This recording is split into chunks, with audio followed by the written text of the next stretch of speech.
It was one of those mornings when the city of Atlanta glowed gold under the rising sun, but for Elena Brooks, that light never seemed to reach her life. She stood by the marble steps of the tall glass mansion she cleaned every day, holding a rag in one hand and a bucket in the other, her back aching from scrubbing floors that would never be hers. Her son, Malik, just 16, waited outside in their beat-up car, the same car that coughed more smoke than it moved. He always waited quietly, sketching designs in a worn-out notebook, while his mother finished her shift in the mansion of Mr. Graham Lockwood, one of the wealthiest CEOs in the country. That morning, everything changed. Speech balloon: if you believe in kindness, second chances, and the power of hidden talent, make sure to like, comment, share, and subscribe. Because today's story will remind you that greatness can come from the most unexpected places. Mr. Lockwood was furious. A system failure had crashed one of his company's prototype smart cars, the very one that was supposed to debut next week and make his company millions. Engineers had tried for days to fix it, but no one could figure out the glitch in the car's AI. In his anger, he stormed into the kitchen where Elena was quietly cleaning. With a cruel smirk, he tossed a tablet across the counter. "You know anyone who can fix this? If they can, I'll give them my mansion," he said mockingly, laughing under his breath. Everyone in the room chuckled, except Elena. She didn't find it funny. She knew he was being sarcastic, but she also knew someone who could: her son. That night, when she got home to their small apartment with peeling paint and flickering lights, Malik was still awake, sketching something on his notebook.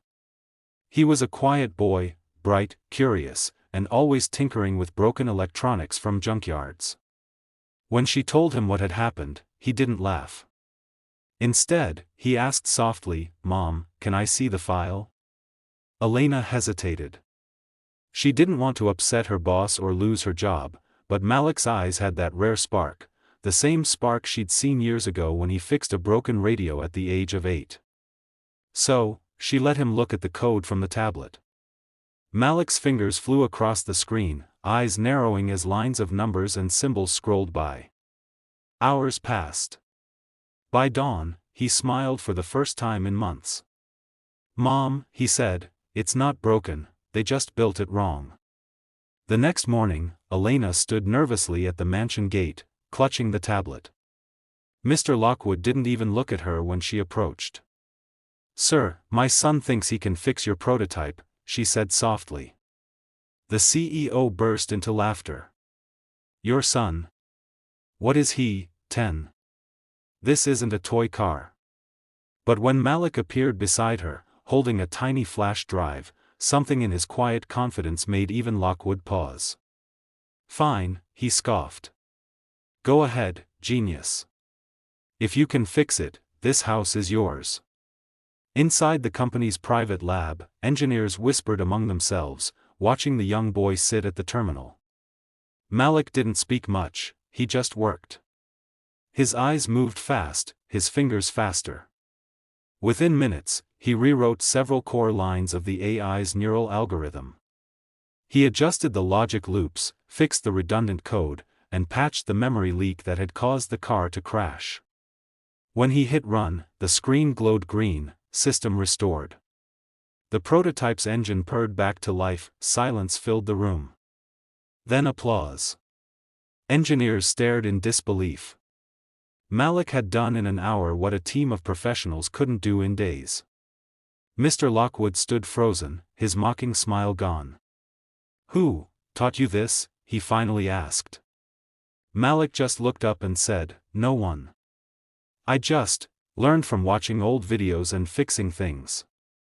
That moment shook everyone. The CEO, embarrassed by his own arrogance, tried to laugh it off. "Well, kid, I guess I owe you a mansion then," he said half-jokingly. But Malik didn't smile. He looked straight at him and said, "You don't have to give me a mansion, sir. Just give my mom a chance to live with dignity. She's worked here for years and deserves better."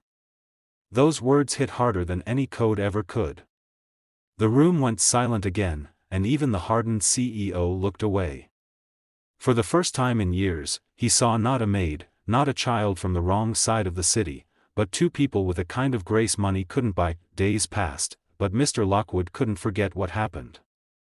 He pulled Malik aside one afternoon and asked him to come to the company headquarters. There, Malik presented something that would change everything, his own design for a low-cost AI system that could make self-driving technology affordable for everyone. "I don't want to build for the rich," he said quietly. "I want to build for people like my mom, people who work too hard for too little." Lockwood, still humbled, decided to take a risk. He funded Malik's project, naming it Project Horizon.